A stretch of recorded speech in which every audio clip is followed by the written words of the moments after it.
we've seen throughout the day a lot of concepts like open innovation and citizen participation. A lot of the things that we're trying to propose as our sort of approach to a smart city requires a lot of engagement with citizens, both on behalf of the government and on behalf of citizens themselves. And that requires, to some extent, behavior change. So in comes this concept of gamification. Now, we all have played games. We all know how a game dynamic works. There are rules. We have to abide them, and then we play the game. We can cheat, of course, but everybody knows about that. So what is gamification? Gamification basically is using these sort of game dynamics into non-game specific contexts. We have three experts on gamification here. Balaji is in Stanford University. He will explain an approach that's most about how to use gamification to gamify rewards and risk-taking and bets, basically. Manuel has an approach to gamification more related to how to democratize gamification at the community level through one of the EU projects that you will also be seeing later called My Neighborhood. And then we have Kanstar, who is the founder but also chief play officer of PlayGen, which is a gaming company. And he will tell us about a more general sort of framework, and it's all about frameworks and rewards. So, and feedback, sorry. So we'll start with Balaji. Thank you. We could start this way. I don't want to switch off the twice. Yeah, yeah. First. Okay. All right. Hopefully this will just run. Hello. Hi. How are you all? Good? Excellent. So I've got 5 minutes to just run you through some bits and pieces. Hopefully this will actually work. Woo-hoo. All right, okay. So I'm Cam Star. We've been running PlayGen for almost 15 years now, and we make games outside of the entertainment business. These are some of the topics we've made games about, or we've gamified. Some of them may appear, quite strange. We've done things like focusing on alcohol abuse, on citizen engagement, a whole manner of things. And we use games and play as a tool to engage, particularly young audiences and younger audiences. So, people under 40 who are all young, of course. But of course, older too.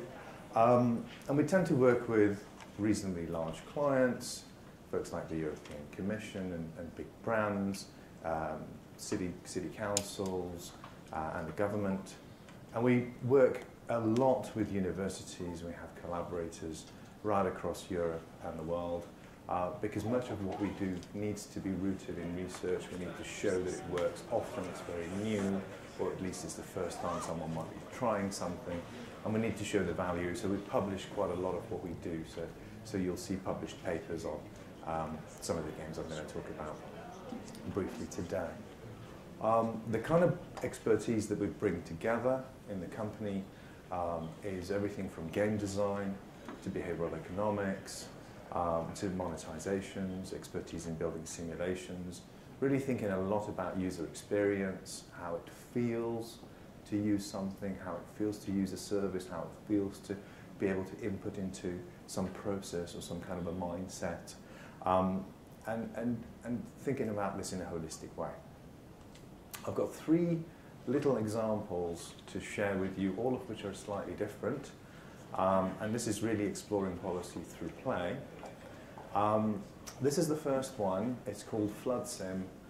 In 2007, in the UK, we had terrible flooding. Some 40,000 households were affected. And because of that, a 200-page document was created by the government, which would put you to sleep on page 2. So some folks came to us and said, look, can you turn this into something that people can understand? It was simplified data. We got real-world comparisons. It was about awareness building. It was aimed at the citizens. We took a 200-page document and we turned it into a 15-minute game where you played the holder of all the money that exists for flood, but you actually got to understand all the different aspects to do with flooding, whether it's to do with communication, whether it's flood barriers, all of these things, all within 15 minutes. There was feedback. You could see how well you had done compared to other people who lived near you, compared to other people in the country. You could see what was important to you and how that differed to others. And that was called Flood Sim. We've done some, if you Google it, or if you're into your papers, if you go into Google Scholar, and you can look up some of the outcomes. Needless to say, it worked very well engaging people, a lot better than a 200-page document. So this is something different. This is the second game I'm just going to briefly talk about. As some of you might be aware of the UK, we now have a new government. As of 2 and a bit years ago, it's a coalition. But before that, we had the Labour government, and under the Labour, we had a Department for Innovation. We don't have the Department for Innovation anymore because we don't need innovation in our country. But but they came to us and they said, we have all of these policy areas. We have 3,000 people that work for us and nobody knows what's going on. Can you create something, please? And we said, yeah, sure. We can make a little game that's like a stock exchange game, but let's rely on real-time data. So let's find out what are the 50 different policy groups that work in this building, in this department, bring out what the policy areas they do, and then measure how people are talking about those policy areas in the press, using the news tickers, in social media, and to create some kind of a value based around each of those policy areas. Well, the outcome was quite interesting. After 50 policy areas, it was the first time that one platform actually captured what people were doing, and people actually started to notice there was quite a few overlaps from the people on the third floor in the corner to the people on the first floor in the other corner. So things got merged and things changed, and out of 3,000 people that started using it, we ended up with about 30 people who really got into it, and they could actually get a proper overview of the whole department. It was used for, let's call it, restructuring. And that's the second one, and just a few seconds I have left of my 5 minutes. Lastly is a project called Symphony. This is real-time plus predictive data. It's a very large-scale simulation. It's aimed at both the policymaker and the citizen. And we're taking things like resources and units and maps and mashing that together, a little bit like SimCity, for those of you who may know SimCity.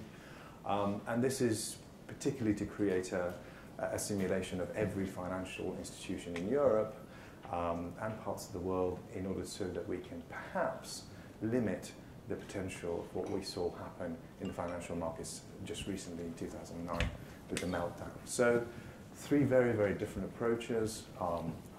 Looking forward to talking a lot more to you and to the team. Thank you very much. Thank you. Manuel, you want to go on? Thank you.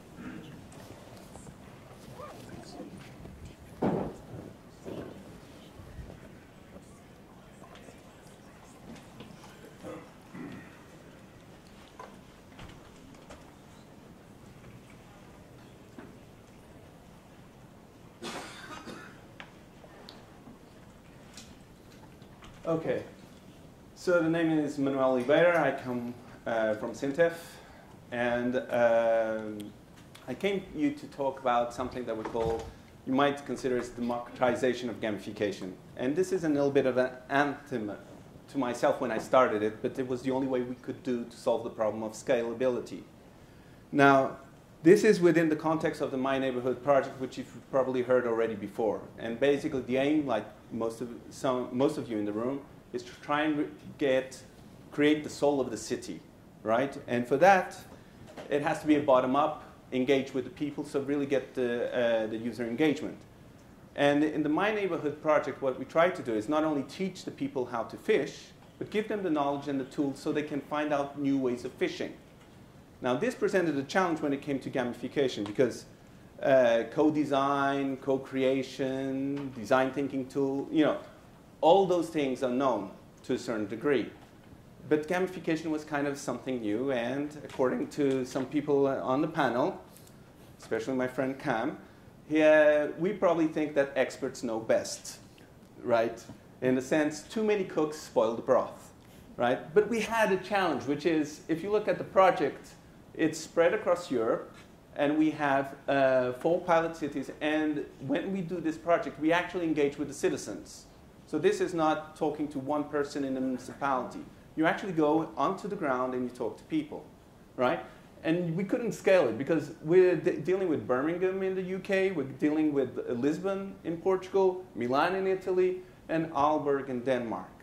Now, the interesting thing is when we presented this vision to the municipalities, they were so excited that they were so nice, and they gave us some of the most challenging neighborhoods they had. Say, if you want to prove it, here you have it, right?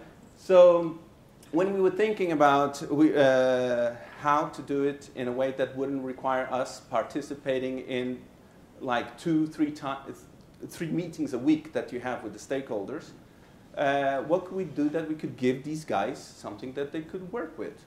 And we looked around. There's a lot of methods and tools of gamification. We used, for example, the thing we started settling on was cards. Now, the problem that we had with the cards is they're very good for experts to facilitate workshops. But it's not the kind of thing you can give to a guy and say, now you do gamification, right? It doesn't work. So the traditional approach is you talk to people, and then experts usually lock themselves up, and then they come back and they say, here's the gamified solution, and they test it. And there's a reason why it's done like this, because experts have a huge amount of experience of what works and what doesn't. But again, I would argue with a lot of people that this doesn't scale. And we've all been hearing gamification is the silver bullet, it's the next thing. If you want to get user engagement, just gamify it and so forth. And they quote Gartner reports and so forth. What they forget is buried in these reports, you also have a warning shot. So Gartner actually says 80% of current gamified solutions are going to fail, right? Because they're badly designed, right? And then you can put people off. People don't want it. They'll say it won't work. So when we got with cards, because everybody knows how to play cards, we thought of a usual thing. You have a title. You have a small explanation what it means. And then afterwards, which is the most important, is you have some hints, design hints, that an ordinary person will know by reading it what they should think about. But we don't just give cards on their own. We characterize them. We have cards for goals that it gives you a particular goal that you have to think. You either build something or you're building a community, socializing. Then you give 4 other type of cards. One, the heart represents motivation, internal motivation. Then you have on social mechanics. Then the blue one is game mechanics, and then mechanics over time, right? And all these are grounded on experience from people that have been doing gamification in games. And then we use 2 other sets of cards. One is characterizing the type of user you're doing, because if you have to tailor it to the types of to the user, one thing is going for someone that wants to meet new people. So, for example, I'm going to sort of betray my age. Anyone remember EverQuest? No, that's how. Okay, it was one of the massive online role-playing games. When it came out, everybody was raving about it and so forth. But if you went to ask people what, it's a hack and slash. You know what that term is? You'd go on adventures and so on. But if you asked everyone what was the main activity they would do, more than 70% said it would be fishing. Why? Because you would be on a bridge, someone would come by and they would say, what are you doing? And it'd start a conversation. Because most of us are, at heart, socializers, right? So the type of the users is important to consider, because then you tailor the game mechanics in a different way. Now, the Yoda there, I hope most of you know Star Wars, is about the user experience, because that also has an impact. If you're dealing with novices, you have to tailor, gamify things in one way. If you're dealing with experts, they have different expectations. You have to do things differently. And what we noticed when doing the sessions and playing the sessions was that it makes a huge amount of difference. What type of users are you targeting and their experience? So that's why we added those cards in there, right? But the cards alone is not enough. So we had a methodology, which I can go into detail after the talk so I don't overrun the 5 minutes. But it breaks down more or less in setting the context, and then you set up the deck. You give a goal, very important to define the scope, otherwise you can spend hours and not reach anything. And then you just play the cards. There's rules on how many cards you do, and you consolidate. But most important is you have to prototype and test. Test, test, test. Coming up with an idea and gamifying it, that's only 20% of the thing. The other 80% is testing and refining it, right? So this is, for example, a picture of how you'd use it at the table. You can see on the top cards that are discarded. These are the cards that are being used, and as the idea is evolved, and you can take more cards. Some snapshots, that's the guys from Birmingham talking about it. This was to change an existing service. You have the guys from Milan, the guys from Lisbon, and for example, so Aalborg is not left out. They came, this is the kind of the result that you get from a gamified workshop. So in this case is how to mediate the relationship between volunteers and people that are disabled, and how to get people to spend time with them. So they chose these cards, and again I can go into detail afterwards, but you have also the statistics, and it's based on badge points, but how you can support it. I've seen at CitiSense a lot of talk on energy efficiency. So even before gamification, we got into it. We looked at what's called user behavior, what we were calling at the time user behavior transformation, because it wasn't so important whether we were doing with games or not. We just wanted effectively people to change their behavior. So what we did was in a project called Save Energy, it was to get people to be more energy efficient and considerate in public spaces. And we did something very simple. We would just give them feedback on how well they were doing energy efficiency within their buildings, right? And every day in the morning when they would come up, they'd see how well they did the previous day. And you give them an emoticon. You know, you give red, yellow, or green. And you, at some point, for example, in the kitchen, in the school, you'd have people coming and say, how well did I do yesterday? I want to do better, and so on. And this actually, you say, okay, yeah, that's just a gimmick. It doesn't really work. These are the results. We had 4 pilots, right? In Luleå, in offices, you had a 30% reduction in energy consumption, right? In the restaurant, in one of the buildings, you had 8% savings. Helsinki, in the school, you had between 25 and 41%. That's just user behavior transformation, because they did upgrade the equipment and achieve up to 80%. But just on behavior transformation only, it's 25 to 41. And then the same thing, Lisbon and Manchester, you got 16.5 and 15%. But it doesn't stop there. We also did something in Trondheim, in Norway, and there the culture is totally different, because let's be honest, the Norwegians don't have the financial crisis in the same way that everybody else has. So, for example, they don't care about how much energy they really spend. They have all the oil. So changing their mindsets, it's very difficult. Whenever I go there, you can count on it. The office is always lit. So we started doing a simple game in which we started with a superintendent, and all it had to do was with a website, and we gave information on how well they were doing with saving energy. All of a sudden, the students picked it up, the teachers picked it up, and they get 20% savings across the schools in Trondheim city.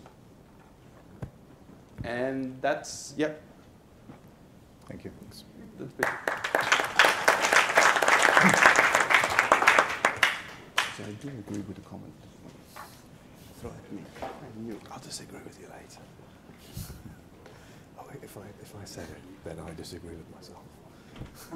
That's a game.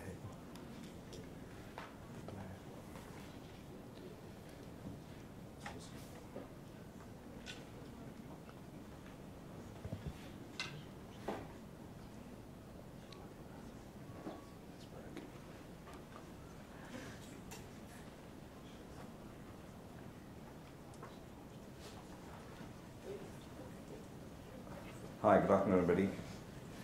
I'm going to talk to you a little bit about how we use games in senses that are somewhat different from the way Cam and Manuel talk to you about. A game is actually, in our case, going to end up being a widget. It is not embedding itself as deeply into the process as is the case with their work.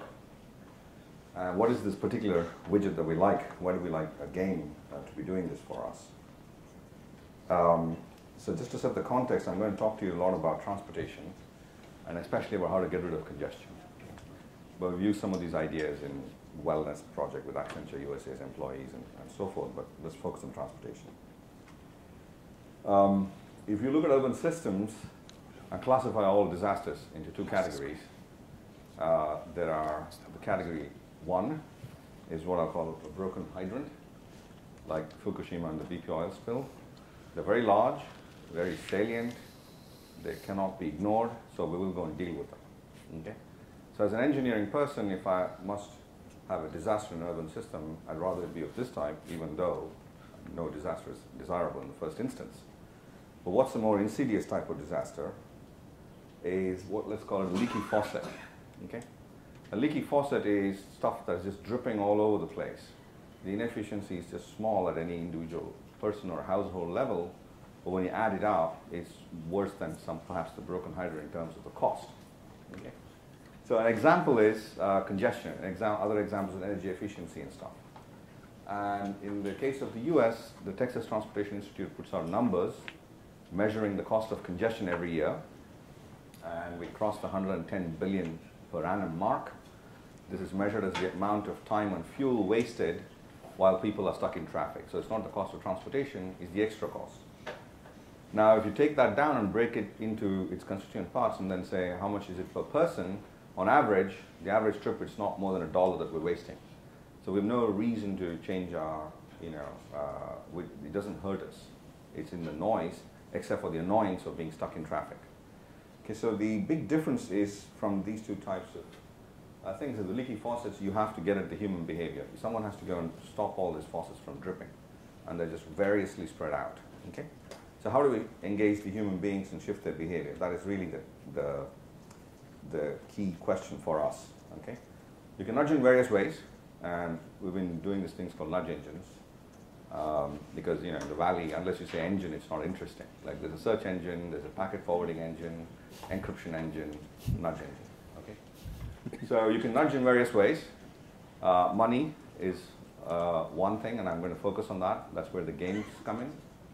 Of course, social influence and real-time information, especially for a commuter, are the other ways in which you could nudge their behavior.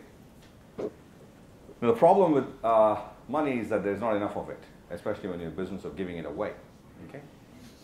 And so let me ask the following question, because these numbers are real, both in the Singapore transit project, which I will show you, as well as a Stanford commuter project.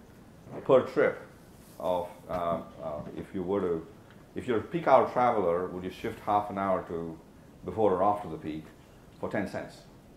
Can I just get a show of hands? How many people will do it? Okay. Would you do it for a chance of winning $10 or $100? How many of you do it? So there's one person, 2, 3, etc.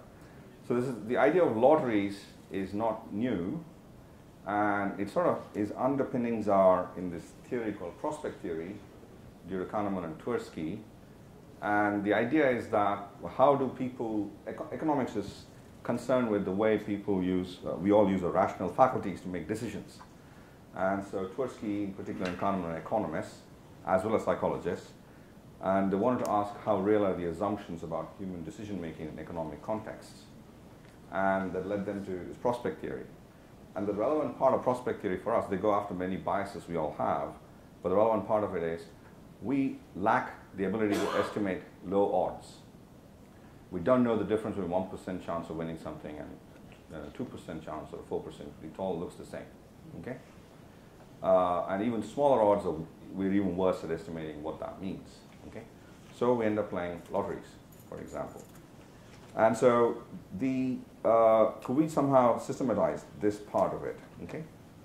So here's a recycling experiment. In California, if you go to return that bottle, once it's consumed, once you've consumed what's inside it, you will get 5 cents. Now, people recycle because it's the right thing to do, but hardly anybody recycles and collects the units and goes to the recycling facility and gets 5 cents per unit. It's just not worth their while. Okay? So in order to test whether in these games with low stakes, people are more risk-seeking in the Kahneman-Tversky sense, so we said, let's set up an experiment or freshman seminar, so students in my freshman class. We offered people 5 cents. You come and recycle a unit, you can get 5 cents. Or different amounts of money with higher and higher risk, you get bigger amounts of money. All the expected values are all adjusted to 5 cents. So things are normalized, but now we want to know what would you choose. Okay? And so the first time we did this, first 2 days, it was over a week, 18 hours, so this is the first 2 days. You came with your units and said, here are 10 units, or 5 units, and hit me, in this case 5 units, play them for $5 each. Okay? Everybody okay with this? So we had a program that, this is exactly the screenshot of this program, and so 5 units, 5 coins were tossed, each with bias 1 in 100. So remember, you get $5 with 1 in 100 chance, that's the expected value, then it's 5 cents. So in this case, you were not lucky, you gave away 25 cents and won nothing. Everybody okay with this? This happened for 2 days.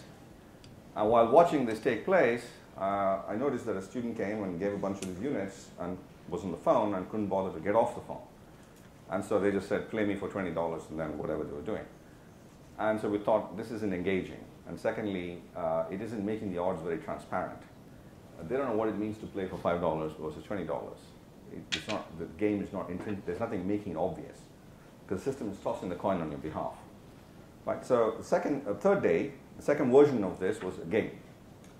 Here's what we did. So imagine now you come with the same 5 recyclables and want to play for $5 each. Because you chose the $5 option, and that has a 1 in 100 odds of winning, we showed you a 10 by 10 tile grid, just like this. This is an exact screenshot. I also have the game in case you want to come play. And so now, one of these tiles is the magic $5 tile. There's $5 behind one of these tiles. With your 5 units, you can go open 5 tiles. If you pick the winning tile, the money is yours. Otherwise, you lose. Are we okay with this?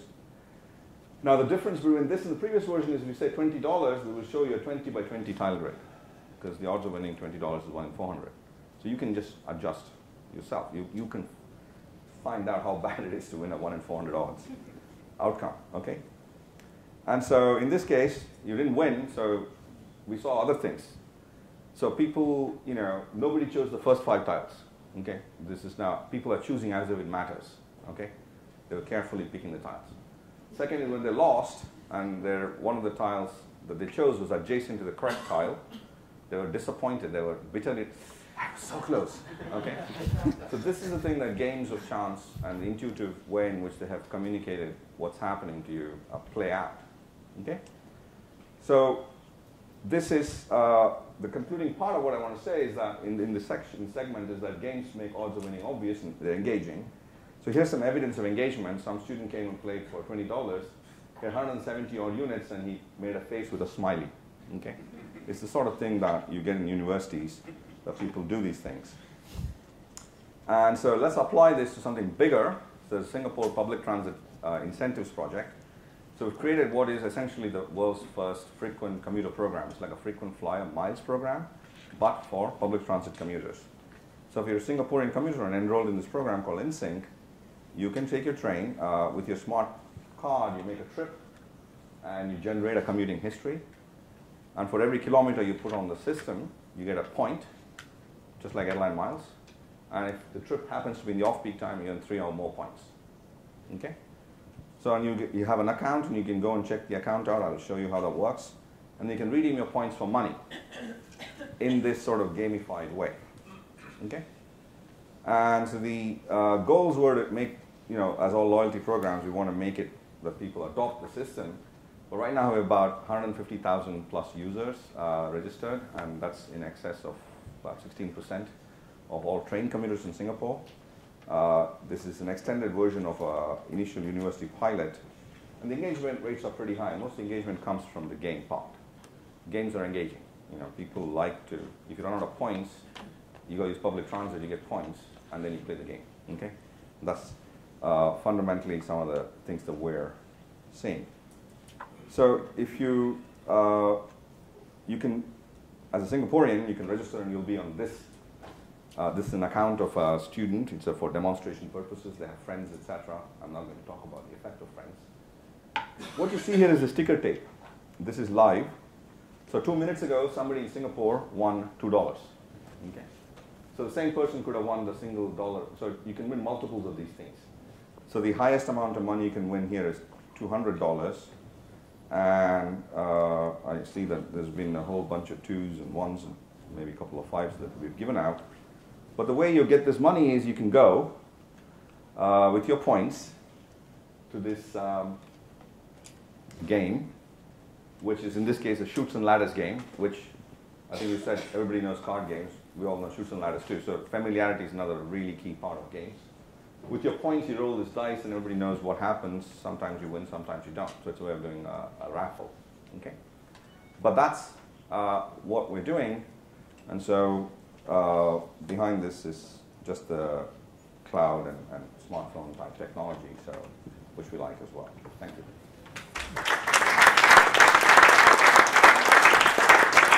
Thanks. We have 15 minutes. One question that I want to pose to you guys is why, I mean, we have a lot of public officials here in the audience. Why should they care about gamification and where should they start? I don't know who wants to take that. Yeah, I'll have to start. Well, look, gamification isn't really that new in some ways. I think you should care about it if you want to engage, particularly the younger audiences. But if you want to engage folks in 2013, you know, things are moving. We are used to playing games. We have a society which plays games a lot. We understand it, and it's another lever. It's not a one-hit wonder. It's not a thing that's going to solve all our problems, but it's another way of reaching out. And I kind of echo, perhaps for those of you guys who are already into the social media space or in the social space, who understand that you need to engage and continue. We all collectively need to engage as citizens in a variety of ways, that it can be quite fruitful. And look, when it works, it pays for itself so many times over, and it can genuinely change, you know, make a big difference. The example that Joel, you gave about the recycling, there are other examples of recycling where they've increased recycling by 3,000%. There's one I saw which was 3,000%, and it's just through simple game mechanisms. So there's a huge amount of savings to be made, to think a little bit more about what folks want to do and how to make it perhaps a little bit more interesting if we want to influence their behavior. And gamification is one of those ways. Thanks. One slide that struck me was the 80% failure rate of gamified solutions. What's into that? What increases the chances of being in that 20% that actually make it? You can either hire someone that knows how to, about game design, because it's something that the community, the game designers, if you go and talk to them, they actually shy away from the term gamification, because they think that it's become too much buzz, and it doesn't really translate. The fact that you gamify something doesn't mean that it's going to work, right? And the other alternative is which is the approach we're trying to do, is building on ideas that were before on how to tap into all the development capacity through hackathons and so on, is how can you empower regular people to come up with their own gamification of ideas. And yes, there will be a lot of failures, but like Cam just said, when it does work, it will pay for all the rest. Because by nature, we play. It's just somewhere along the line, someone told us, stop playing. But by nature, that's how we explore our environment. And if you notice that my unit works a lot with change management, especially in companies and so on. And you'd be surprised that some of the most effective practices of change are rooted into some sort of gamification. People don't call that. They just make it fun. So it's tapping into that. Yes. If I can just pick up on your first two questions, I think there is this idea of games are engaging. There is this idea that games have, kids get games. In other words, the rules are easy to understand. So easy that kids get it automatically, intuitively. And there is another way one can say this, and there's the economist Richard Taylor had a New York Times op-ed piece. From the point of view of government, government wants to make good citizenship possible. The problem with it is the way government has traditionally gone about it is either through exhortation or penalties. And the problem with that is it's dumb. Right? And what his title of his article is Making Good Citizenship Fun. Right? Could you make it fun to be a good citizen? And because you have to do it every day. And that's one real, games break down monotony and drudgery. That's the other thing about games. In terms of my own experience, there's something to what Manuel is saying, which is, you can sort of look at games as you walk into them and think, oh yeah, we can design games. And one of the folks that are sponsoring some of our work at Stanford, the guys with Guitar Hero, the Wong brothers, they actually know how to design games. They came to a group meeting and explained what we were doing and then put it in some context from a real game designer's perspective. It's real art, and you can break it down into small steps and look at every small little thing.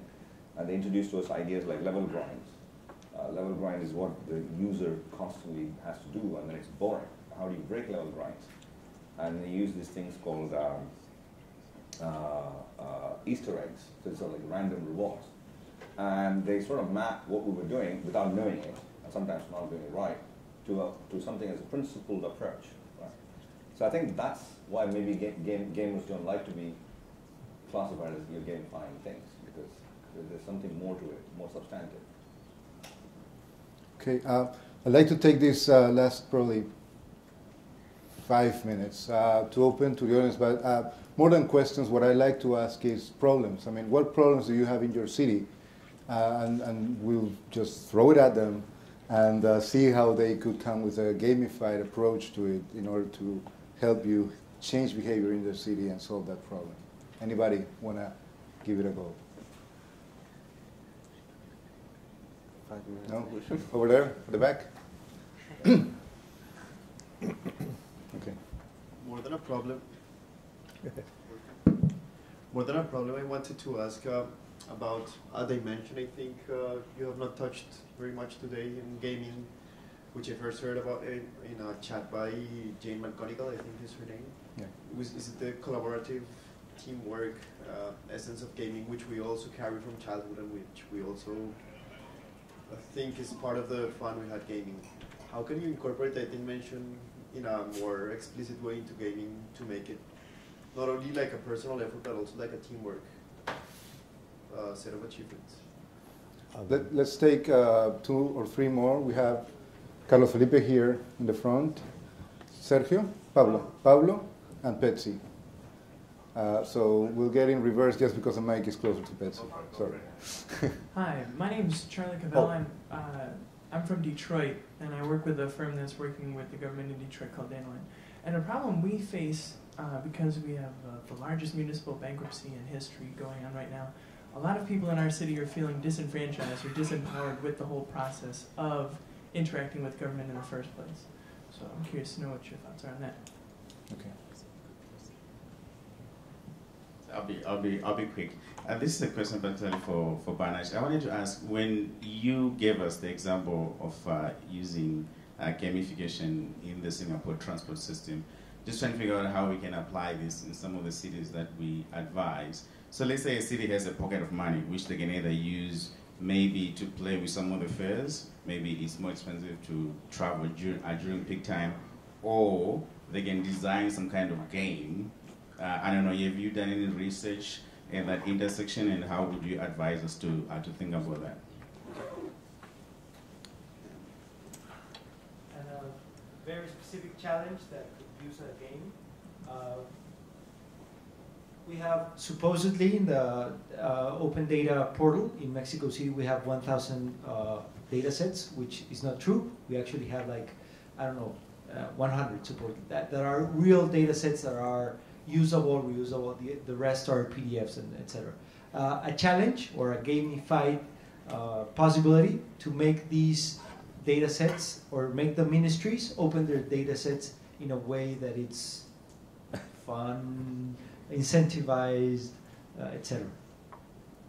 The last, I'm sorry, but it's going to have to be the last, Carlos Felipe. Keeping track of that. Here, no, here. Not really. I'm sorry, he was first. I'm sorry. Very quickly, if you heard me in the last session, I'm obsessed with the problems of crime and violence. So this is a very serious problem. Is there anything of that gamification can help? I don't want you to tell me that if you could get all the criminals to just play games all the time, then they would be so busy and addicted to games that they wouldn't. But is there any creative way to use gamification to change the behaviors of youth? In my countries, it's mainly youth that get out and join gangs and this kind of thing. Would you mind if I go first in kind of responding to this? Yes. Okay. And I'll actually perhaps go in the reverse order. So in particular with your, I've done quite a lot of work around violence in young people, extreme behavior, extremism, violence in young people. And we've used, rather than gamification, we've used, if you like, digital role plays. Now it's very, very difficult to get somebody who's a criminal to go and do something outside of a support structure and become different.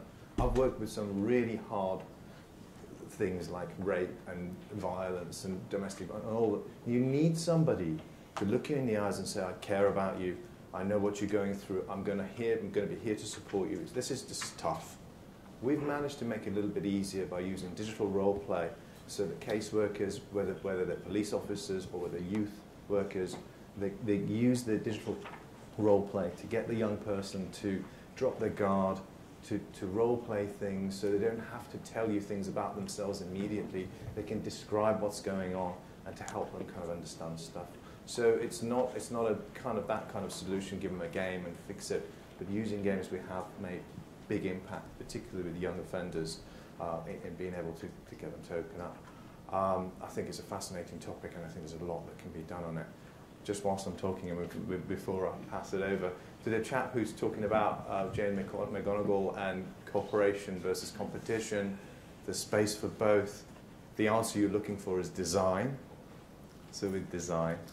To the gentleman there from Detroit who's talking about connecting disenfranchised citizens of Detroit with their policymakers, get yourself in some good user experience designers, some people who know how to make people feel wanted and acknowledged.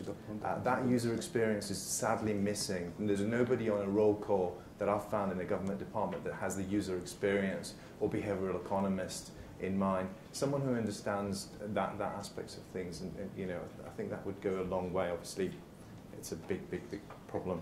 I will leave the question, obviously, which is to you. And here, on the data sets that you talked about, we've actually got a project from the European Commission, which is about 3 million, looking at creating a generalized front end for civil data for citizen engagement. Happy to talk to you more about it, but just trying to make it interesting.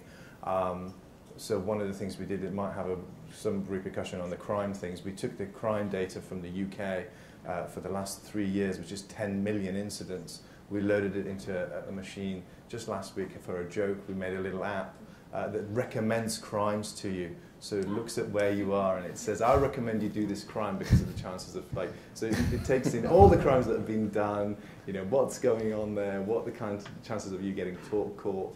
But obviously that aside, that's something that would appeal to a certain type of person. I'm really sorry, but with that, that seems like a closing. We're going to have the three of them in our expert sort of matchmaking session. So I'm really sorry about the question. I'm really sorry you don't have to answer. And there was one specific to you, Balaji. I'm really sorry. But timekeeping dictatorship is here. 2 more minutes? No. But so don't thank worry. you very much, guys, and really you can see them and interact with them in our matchmaking session later. Thank you.